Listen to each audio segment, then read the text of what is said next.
It was just a regular Thursday morning in Willowbrook, a town so small and tucked away that most people had never even heard of it. Willowbrook wasn't known for much. A couple of diners, a gas station, and a small community center that doubled as a town hall. People went about their business, days blending into one another, unremarkable and quiet. But today, something was different. Something, or rather someone, was about to change everything. Enter Marcus and Mia, twin siblings who, at first glance, seemed like your typical teenagers. They had that familiar blend of curiosity and ambition in their eyes, but they kept to themselves, never making much of a scene. To most people, they looked like just two kids passing through town. Their clothes were simple, their expressions calm, and they didn't stand out. But appearances, as people often forget, can be deceiving. And Marcus and Mia had a secret that few would have ever guessed. Marcus was the type who moved through the world as if he could see things others couldn't. He had a knack for reading people, noticing the small details that most overlooked. When people looked away, he noticed every twitch, every hint of a lie hiding behind a smile. It was a skill he'd honed over time, and one he kept to himself. Mia, on the other hand, was a quiet force of her own. Where Marcus was observant, Mia was bold. She had a natural confidence that didn't need to be spoken. You could sense it just by being near her. Together, the two were an unbreakable team, navigating life's challenges with a quiet determination. They'd only been in Willowbrook for a few days, staying with their aunt while their parents traveled for work. Their aunt, a soft-spoken woman with a passion for gardening, didn't know much about their lives back home. She only saw them as her niece and nephew, always polite and well-behaved, and she welcomed them with open arms. Little did she know, though, that her niece and nephew had grown up facing challenges and pressures most couldn't even imagine. And little did Willowbrook know that Marcus and Mia were anything but ordinary. Their past was filled with lessons, some harsh, some inspiring, that had shaped them into the people they were now. Marcus and Mia had learned early on that the world was not always kind to people like them. They had encountered people who judged them without a second thought, people who assumed things about them just because of the color of their skin or their quiet demeanor. But instead of letting it harden them, they had taken each experience and used it to fuel their resolve. They'd made a pact to always stand together, to be each other's strength, no matter what they faced. But today, the twins were about to be tested in a way they hadn't expected. As they made their way to the corner store that morning, they noticed a police car parked outside, an officer inside watching the world pass by through tinted windows. It wasn't uncommon to see patrol cars around town, but something about the way this officer looked at them made Marcus's instincts flare up. It was subtle, just a flicker of suspicion in the officer's gaze, but Marcus caught it right away. He could feel the weight of the stare on his back, like a pair of eyes that refused to look away. The twins ignored it, keeping their heads high as they walked into the store, choosing to brush off the unsettling feeling. But as they moved through the aisles, that feeling of being watched only grew stronger. Maya felt it too, the tingling awareness at the back of her mind that something was off. She exchanged a quick glance with Marcus, her expression calm but questioning. He gave a barely perceptible nod. He'd noticed it too. They were careful to take their time, not wanting to attract unnecessary attention. But as they left the store, bags in hand, they realized their instincts had been right all along. The officer had stepped out of his car and was standing by the entrance, his arms crossed, eyes fixed on them. He was tall and imposing, with a stern expression that could make anyone nervous. Yet the twins didn't falter. They kept walking, side by side, ignoring the officer's gaze. But then, just as they were about to pass him, he stepped forward, blocking their path. "Where do you think you're going?" he demanded, his voice cold and authoritative. The twins exchanged a quick glance. They had done nothing wrong, had nothing to hide, but something in the officer's tone told them this was more than a simple question. It was an accusation, a presumption of guilt before anything else had even been said. Marcus felt a familiar knot of anger rise in his chest, but he kept his face neutral. He had learned long ago that reacting would only give people like this officer exactly what they wanted. "Just heading back to our aunt's house," Maya replied calmly, her voice steady. The officer narrowed his eyes, looking them up and down as if searching for something, anything, that could justify his suspicion. "Got any ID on you?" he asked, his tone barely hiding his distrust. Mia reached into her pocket, pulling out her ID, and Marcus did the same. They handed their cards over without a word, watching as the officer inspected them. A moment of silence passed, heavy and uncomfortable, as he looked back and forth between their IDs and their faces. Finally, he handed the IDs back, but instead of stepping aside, he crossed his arms again, a smirk playing at the corners of his mouth. "So you're just passing through," he said, voice dripping with skepticism. The twins nodded, not giving him any more information than he asked for. But as they walked away, both of them could feel it. This wasn't over. They hadn't done anything wrong, yet they were being treated like suspects. It was a feeling they knew all too well, and though it angered them, they had learned not to let it show. They'd play along, keep their heads down, for now. As they walked back toward their aunt's house, Marcus whispered to Mia, his voice low, "He's going to regret this." Mia nodded, her expression unreadable but determined. She didn't know how or when, but she knew Marcus was right. The officer had no idea who he was dealing with, no idea that these twins had a strength and resilience far beyond their years. And he certainly didn't know that the quiet, polite teens he thought he could intimidate were about to change everything. The officer's name was Deputy Crane, and he was known around Willowbrook for his hardline approach to keeping the peace. But those who knew better could see that his peacekeeping was more about asserting control, especially over anyone who didn't fit his narrow idea of who belonged. The locals mostly ignored him, aware of his reputation but unwilling to confront him. But for outsiders, like Marcus and Mia, Crane's presence was a problem that couldn't be so easily sidestepped. As the twins walked down the dusty main road back toward their aunt's house, Deputy Crane followed them, his patrol car rolling slowly behind, headlights casting long shadows over the empty street. They could feel his gaze burning into their backs, the tension thickening with each step. Neither of them said a word, but they both knew what this was. A power play, a way for the deputy to remind them of where he thought they belonged, which, in his eyes, wasn't here. The silence between them was broken when the sound of the patrol car's siren pierced the air, a quick, sharp wail that made Marcus and Mia freeze. They turned around to see Crane leaning out of the window, one hand resting on the steering wheel, the other gesturing for them to stop. "Hey, you two, come here," he shouted, his voice laced with a sneering authority. The twins exchanged a glance, their expressions calm but their eyes sharp. They knew that ignoring him wasn't an option. They'd have to deal with this, just as they'd done before in other places with other people like Crane. They walked over to the car, standing side by side as Crane looked them over, his face a mask of barely concealed disdain.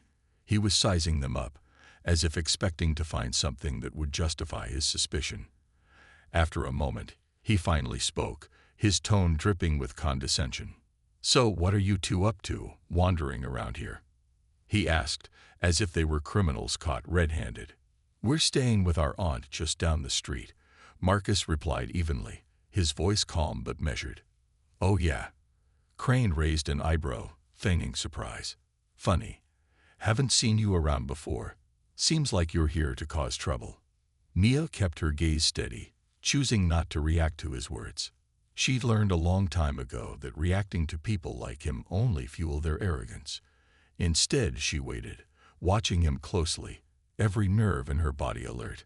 She could tell by the way he looked at them, by the way he clenched his jaw and tapped his fingers on the car door, that he was itching for something, anything, to validate his suspicions. "You got any weapons on you? Anything I should know about?"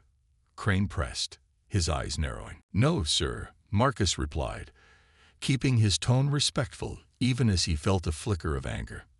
They were just two kids walking back home, but this man was treating them like they were dangerous, like they were something to be dealt with instead of people just passing through. "Mind if I check?" Crane asked, though his tone made it clear it wasn't really a question. He got out of the car, straightening to his full height as he stepped closer, his gaze unyielding. Marcus felt a wave of frustration rise in his chest, but he kept his expression neutral, a skill he perfected over years of dealing with people like this. Beside him, Maya remained just as calm, her expression unreadable. She didn't like this any more than Marcus did, but she'd been through enough situations like this to know how to handle herself. Together, they stood firm, silent and resolute, a quiet strength radiating from both of them. Crane's hands hovered as he began his so-called inspection, patting them down with a roughness that was unnecessary, a deliberate attempt to exert his power. His hands lingered longer than they needed to, especially around their pockets, as if he were searching for something that could justify his actions. When he found nothing, he stepped back, looking unsatisfied, his expression hardening. "All right, guess you're clean," he said, though his tone was anything but friendly. But instead of letting them go, he leaned in closer, his voice dropping to a low, threatening tone. "But listen, if I see you two wandering around here again, there's going to be trouble. You got that?" Marcus held his gaze, unflinching, refusing to be intimidated. There was something in his eyes, a calm yet intense resilience that took Crane by surprise. He wasn't used to people looking back at him like that, especially not young kids, and for a moment, a flicker of uncertainty crossed his face before he quickly masked it, his sneer returning. "Yes, sir," Marcus replied, his voice steady and unwavering. Mia nodded as well, her expression unreadable, her gaze level. She wanted to say something, wanted to challenge him, but she knew it wasn't the time. So she kept her silence, knowing that Crane's arrogance would be his own undoing. She didn't need to say a word. Her look said it all. This man, with all his authority and intimidation, had no idea who he was dealing with. As they turned to leave, Crane called out again, his voice echoing down the empty street. "Remember what I said. Now, I'll be watching." The twins continued walking, side by side, their footsteps calm and measured. But the tension between them was palpable. They didn't speak until they were out of earshot, until Crane's car had finally driven away, its headlights disappearing into the distance. When they were finally alone, Mia let out a slow breath, her frustration evident but contained. "Unbelievable," she murmured, her tone low but filled with a quiet determination. "He just thinks he can treat us like that." Marcus nodded, his jaw clenched. People like him always do. But one day, he's going to realize that he's messing with the wrong people. Mia glanced at her brother, a slight smile tugging at the corner of her mouth. She could see the fire in his eyes, the strength that lay beneath his calm exterior. They had faced challenges before, had dealt with people who looked down on them, who underestimated them. But together, they had always found a way to overcome. And this time would be no different. They would play along, bide their time, and let Crane think he had the upper hand. But in the end, they knew something he didn't. That resilience was a power of its own, one that couldn't be broken by a badge or a uniform. As they walked back to their aunt's house, the twins shared a silent understanding. This wasn't over. Deputy Crane had made his move, but they had their own plan, one that would make him wish he'd never underestimated them in the first place. The days that followed were uneasy for Marcus and Mia. The encounter with Deputy Crane had left them with a lingering sense of injustice, a feeling they couldn't shake. Willowbrook was small, and it didn't take long for word to spread that two newcomers had drawn the attention of Deputy Crane. People in town began to take notice, their glances lingering a bit longer, their smiles fading into wary expressions as the twins walked by. It was subtle, but unmistakable. Crane's influence ran deep here, and his unspoken accusations had seeped into the minds of the townsfolk. Marcus and Mia tried to go about their days as normally as they could. They helped their aunt around the house, ran errands for her, and spent time exploring the quiet surroundings of Willowbrook. But even as they tried to keep their heads down, they could feel Crane's presence looming over them like a dark cloud. Every time they stepped outside, it seemed he was watching, waiting for any excuse to put them in their place. The twins had faced prejudice before, but there was something different about Crane. It wasn't just his arrogance or the way he carried himself as if he owned the town. It was the intensity of his suspicion, the determination in his eyes. He wasn't content with merely keeping an eye on them. He was looking for something, anything, that he could use to justify his disdain. And as the days went on, it became clear that he wouldn't stop until he found it. One evening, while they were walking back from the grocery store, they noticed Crane's patrol car parked near the town square. He was standing by his car, talking to a couple of locals, his arms crossed as he listened intently. As soon as he spotted Marcus and Mia, his gaze locked onto them, and a small, smug smile crept onto his face. It was a look that sent a chill down their spines, a silent promise that he wasn't done with them yet. They kept walking, ignoring his gaze, but they could feel the tension building. Crane's expression was one they recognized all too well. It was the look of someone who believed he held all the power, someone who thought he could bend them to his will. But what he didn't realize was that Marcus and Mia were far from powerless. They'd spent years learning how to endure, how to survive in a world that often saw them as less than they were. And they had something Crane could never take from them, an unbreakable bond, and a quiet strength that ran deeper than he could imagine. The next day, as they were helping their aunt with her garden, Marcus noticed something strange. A small unmarked car was parked just down the road, its windows tinted so dark they couldn't see inside. It wasn't one of the usual cars from the neighborhood, and it certainly didn't belong to any of their aunt's friends. Mia joined him, her brow furrowing as she studied the car, a flicker of suspicion in her eyes. "You think it's him?" she asked, keeping her voice low. Marcus nodded, his gaze never leaving the car. "I wouldn't be surprised. He's probably waiting for us to slip up." They went back to their work, pretending not to notice the car. But they both knew it was a sign that Crane was watching them more closely than ever. He was hoping they'd make a mistake, something he could pounce on, something that would prove his suspicions right. But instead of feeling afraid, Marcus felt a spark of determination. If Crane was going to keep watching them, then they'd make sure he saw exactly what they wanted him to see. Over the next few days, Marcus and Mia began to take small, calculated actions, subtle things that seemed innocent on the surface, but carried a deeper purpose. They started spending more time in town, lingering at the grocery store, chatting with the shop owners, making sure people saw them as just regular kids helping out their aunt. They went to the local diner, greeted the waitstaff with polite smiles, left generous tips, and made a point to be as friendly and approachable as possible. Slowly, they began to chip away at the image Crane had tried to paint of them, showing the townspeople that they were nothing like what he had suggested. And it wasn't just the townsfolk they were observing. It was Crane himself.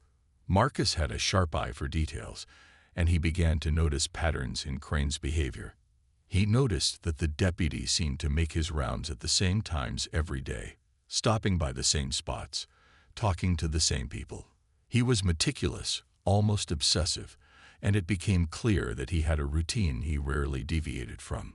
It was a small observation, but one that Marcus stored away, knowing that it might be useful later. Mia, meanwhile, kept an ear out for any information she could pick up around town. People were more willing to talk around her, especially when they didn't think she was listening. She overheard bits and pieces, snippets of conversations that hinted at Crane's reputation, at the way he ruled the town with an iron fist. Some of the townsfolk resented him, but they were too afraid to speak out, too intimidated by his authority. And that fear, Maya realized, was the source of his power. He thrived on it, used it to keep people in line. But she also knew that fear could be turned against him, that his confidence was a mask that could be cracked if they found the right way to do it. Then, one evening, as they were walking back to their aunt's house, they saw Crane's patrol car parked near the end of their street. He was standing outside, leaning against the hood of his car, arms crossed as he watched them approach. There was a smug look on his face, as if he'd finally found the excuse he'd been waiting for. "Out a little late, aren't you?" he sneered, blocking their path as they came closer. "It's only 7, Marcus replied calmly, refusing to let Crane's presence rattle him. Crane chuckled, a low, mocking sound. "Funny, I thought decent kids were usually home by now. Guess you two don't have much respect for rules, do you?" Mia clenched her jaw, but she kept her expression neutral. She could feel Crane's eyes on her, could sense the challenge in his gaze. He was trying to provoke them, trying to make them slip up, to give him a reason to escalate the situation. "We're just heading home, Deputy Crane," she said, her voice steady but firm. "We haven't done anything wrong." Crane's smile faded, replaced by a look of annoyance. He wasn't used to being talked to that way, especially not by kids he considered beneath him. For a moment, he looked like he was about to say something more, but then he stopped, his expression shifting as he studied them. There was something in his eyes, a flicker of doubt, as if he were beginning to realize that he might not have the upper hand after all. But instead of backing down, Crane stepped closer, lowering his voice to a threatening whisper. "I don't know what game you two think you're playing," he said, his tone cold and menacing. "But I'm going to find out. And when I do, you're going to wish you'd never set foot in this town." With that, he turned and walked back to his car, leaving them standing in the fading light, his threat hanging in the air like a dark cloud. Marcus and Mia watched him go, their faces calm but their minds racing. They knew that Crane was getting desperate, that he was starting to feel the cracks in his own authority. And they knew that it was only a matter of time before he made his next move. But this time, they would be ready. As they walked back to their aunt's house, a quiet resolve settled between them. They didn't know exactly what Crane had planned, but they could feel the tension building, could sense that the final confrontation was drawing near. And as they prepared for whatever lay ahead, they took comfort in the knowledge that they had each other, that no matter what happened, they would face it together. What Crane didn't realize was that every move he made, every threat he uttered, was only making them stronger, only deepening their resolve. He thought he could break them, thought he could bend them to his will. But what he didn't know was that Marcus and Mia were like steel forged in fire, resilient, unbreakable, and ready for whatever came next. The following week was eerily quiet, but Marcus and Mia could feel the tension simmering beneath the surface. Deputy Crane was keeping his distance, yet his presence loomed large, a constant reminder that he was watching and waiting, biding his time for the perfect moment to strike. The twins had kept their movements cautious, but they knew that eventually something would have to give. Crane wouldn't stop until he found a reason to assert his control, and they sensed that he was preparing for one final push. Then, one evening, their aunt received a call from the town's community center. It was a formal invitation to a local event honoring longtime residents, and they were invited as guests. As she hung up the phone, their aunt looked at Marcus and Mia with a gentle smile, telling them that this would be a nice chance for them to meet more people in the community, maybe even help ease some of the tension that had been growing around them. The twins exchanged a look, sensing the significance of the invitation but keeping their thoughts to themselves. On the night of the event, they dressed in their best, determined to make a good impression. They walked into the community center with their heads held high, their aunt beaming at their sides as she introduced them to various members of the town. The space was warm and filled with laughter, with townsfolk gathered around tables, sharing stories, and catching up. For a brief moment, Marcus and Mia almost felt a part of it all, like the hostility and tension of the past days had been left at the door. But just as they began to relax, a familiar, unwelcome presence made itself known. Deputy Crane entered the room, his gaze sweeping over the crowd before landing squarely on them. A smirk crept across his face as he made his way toward them, his stride confident and unhurried, as if he were finally about to get what he'd been waiting for. "Well, well," he drawled, his tone dripping with mock surprise. "Didn't expect to see you two here tonight. Looks like the town's standards are dropping." The room fell silent as his voice echoed through the space. People turned to watch, their expressions worried as they took in the sight of Crane confronting the twins. Marcus felt a familiar anger rise in his chest, but he kept his expression calm, refusing to let Crane see any sign of weakness. Beside him, Mia remained composed, her gaze steady as she watched the deputy with a quiet intensity. Crane chuckled, clearly enjoying the attention. "You know I've been watching you too," he continued, loud enough for everyone to hear. "And something doesn't sit right with me. Strangers come into our town, act like they own the place, and think they can get away with anything." He paused, letting his words hang in the air, his gaze shifting to the people around them, as if looking for validation. "But I think it's time we all knew who you really are." At that, Crane reached into his pocket, pulling out a set of handcuffs with a flourish, his eyes gleaming with a smug satisfaction. "You're coming with me," he declared, his voice firm and unyielding. The crowd murmured in surprise, some people exchanging confused glances, while others looked on in shock. Marcus and Mia exchanged a glance, a silent communication passing between them. They'd known this moment was coming, had sensed it building from the very first encounter. But they were ready. "Deputy Crane," Marcus began, his voice calm but carrying an edge of authority that surprised the crowd. "Before you do something you'll regret, maybe you should take a closer look at who you're dealing with." Crane's smirk faltered for a split second, but he quickly recovered, dismissing Marcus's words with a scoff. "Nice try, kid. You think you can talk your way out of this?" "No," Marcus replied, a small, knowing smile playing on his lips. "But I think the truth will." With that, Marcus reached into his pocket and pulled out a badge, the unmistakable emblem of federal authority glinting under the lights. The crowd gasped, eyes widening in shock and disbelief as they took in the sight. Crane's expression shifted from smug satisfaction to stunned confusion, his hand frozen in midair as he stared at the badge. "This is impossible," Crane stammered, his voice barely more than a whisper. You're just kids." Mia stepped forward, her gaze unwavering, as she fixed her eyes on Crane. "We're more than that, Deputy Crane. We're here on official business, investigating reports of corruption in small towns. We've been tracking cases just like this one, where certain people abuse their power to intimidate and control others." She paused, letting the weight of her words sink in. "And you've given us plenty of evidence." The room was deathly silent, the crowd watching in stunned silence as Crane's face turned an alarming shade of red. He opened his mouth to protest, but the words died in his throat as he realized the depth of his mistake. Marcus and Mia had been watching him, gathering information, documenting every move he'd made since they arrived. And now he was finally realizing that he had walked straight into their trap. Marcus took a step closer, his voice steady, and filled with a quiet strength that left no room for doubt. "We gave you every chance, Deputy. We tried to go about our business, to blend in and keep things simple.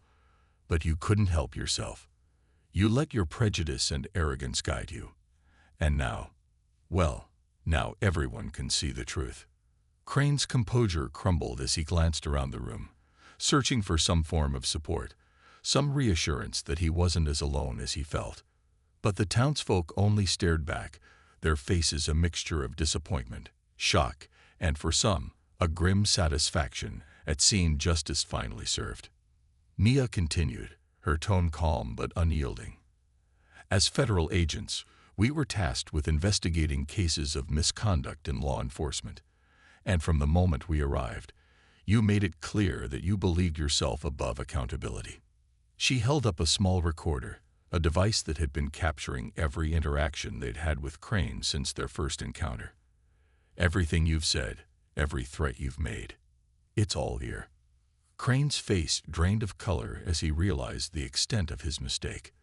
The smug confidence he had worn like armor fell away, replaced by a look of raw panic. He took a step back, shaking his head in disbelief. This isn't happening," he whispered, more to himself than anyone else. "Oh, it's happening," Marcus replied, his voice firm and unrelenting. "And it's been a long time coming." Two men stepped forward from the back of the room, revealing themselves as federal agents who had been working alongside Marcus and Mia, silently observing Crane's behavior without his knowledge. The agents approached Crane, their expressions stern as they identified themselves, and informed him that he was under investigation for abuse of power, harassment, and misconduct. Crane's bravado vanished as he was forced to face the reality of his actions. The weight of his arrogance and prejudice came crashing down around him, leaving him exposed and vulnerable in a way he had never imagined. The handcuffs he had so proudly displayed now snapped around his own wrists, a final, humiliating twist in a story he thought he had controlled. As Crane was led away, the crowd slowly began to murmur, the shock giving way to a sense of justice and satisfaction. People exchanged glances, some nodding in approval, others whispering quietly, realizing that the strangers in their town were not the ones they needed to fear. Marcus and Mia had shown them a side of justice that was firm, fair, and unyielding, a reminder that power could only go so far when used irresponsibly. Marcus and Mia stood side by side, their expressions calm as they watched Crane disappear from view. They had known from the beginning that this moment would come, but seeing it play out brought a quiet sense of satisfaction. They had endured, they had waited, and they had revealed the truth in a way that left no room for doubt. As the room began to return to life, their aunt came up to them, her face a mixture of pride and awe. "I had no idea," she began, her voice filled with admiration. Marcus smiled, a hint of warmth breaking through his usual composure. "That was the plan." Mia nodded, placing a reassuring hand on their aunt's shoulder. "We came here to make a difference, Auntie. And now, thanks to you, this town can finally start to heal." And as they left the community center that night, the sense of justice and retribution lingered in the air, a reminder that even in the smallest of towns, the truth has a way of coming to light. Marcus and Mia had brought change not through force, but through patience, resilience, and an unbreakable belief in justice, and that, they knew, was the most powerful legacy they could leave behind. The morning after Deputy Crane's arrest, Willowbrook was buzzing with talk of the previous night's events. Word spread quickly, reaching every corner of the town and sparking conversations that hadn't been spoken aloud for years. Stories surfaced about Crane's abuse of power, whispered confessions from townsfolk who had long felt too intimidated to stand up to him. People who had once been silent now felt the weight of their fear lifted, and with it, the courage to finally speak out. Crane's removal from the community left a void, but it was a void filled with relief. For the first time in a long time, people felt safe, free from the scrutiny and hostility they had come to accept as part of their daily lives. The town's leaders quickly gathered to discuss the changes needed, to repair the harm done, and to restore faith in local authority. Crane was facing serious charges that would go far beyond Willowbrook. He would be held accountable not just for his actions in this town, but for the wider corruption his behavior represented. His future was now in the hands of the law he had once so readily manipulated. Meanwhile, Marcus and Mia found themselves at the center of the town's gratitude and respect. For the first time since arriving in Willowbrook, they weren't met with wary glances or suspicious stares. People approached them with warm smiles, shaking their hands, thanking them for exposing the truth. Their quiet resilience and determination had earned them a place in the hearts of the townspeople, who now saw them for who they truly were, young but courageous individuals willing to stand up for justice. Their aunt, who had been so proud of them the night before, was nearly overwhelmed with pride and joy. She had always known her niece and nephew were special, but now the entire town had seen it too. She couldn't stop telling her neighbors about them, beaming with a newfound pride as she recounted their bravery and strength. For her, the twins' actions were a gift, a healing moment for a community that had been under a shadow for too long. One afternoon, the mayor of Willowbrook invited Marcus, Mia, and their aunt to a small ceremony held in their honor. It wasn't grand or formal, just a gathering of community members who wanted to express their appreciation. The mayor spoke of their resilience and their willingness to do the right thing, commending them for their integrity. The twins stood side by side, quietly accepting the recognition, their humble demeanor only deepening the admiration the townspeople felt for them. But for Marcus and Mia, it wasn't about recognition or praise. They hadn't come to Willowbrook seeking approval. They had come to make a difference, to fulfill a purpose larger than themselves. And as they looked out at the people gathered in that small town square, they felt a deep sense of satisfaction and peace. They had restored justice, not through force or aggression, but through patience, courage, and the unwavering belief that truth always has a way of coming to light. With Crane gone and the town beginning to heal, Marcus and Mia prepared to move on, ready to continue their mission wherever they were needed next. As they walked through Willowbrook one last time, they were greeted with friendly waves and nods, no longer strangers, but people who had left a lasting mark on this small community. Their time in Willowbrook had reminded the townspeople, and perhaps even themselves, of the power of resilience, the strength of quiet determination, and the justice that comes to those who stand firm in the face of adversity. As they reached the edge of town, Marcus turned to look back, a small smile on his face. "One more town where people can finally breathe a little easier," he said softly, glancing at Mia, who nodded in agreement. "It was worth it," she replied, a quiet certainty in her voice. "Every bit of it." And with that, they left Willowbrook behind, carrying with them the knowledge that justice had been served and that their mission, though challenging, was far from over. The impact of their actions would linger, a reminder that courage and integrity could change even the smallest of towns. For Marcus and Mia, the journey continued, but here in Willowbrook, their story had left a legacy that would never be forgotten. As Marcus and Mia walked away from Willowbrook, the impact of their journey settled within them, a quiet reminder of the power each person holds to bring about change. They had faced prejudice, intimidation, and doubt, yet their strength had prevailed, not through loud defiance, but through unwavering resilience and integrity. Sometimes the most profound strength lies in silence, in the determination to stay true to what's right even when the world seems stacked against you. And for those who use their power to suppress or control others, the truth is always waiting to surface, unstoppable as the sunrise.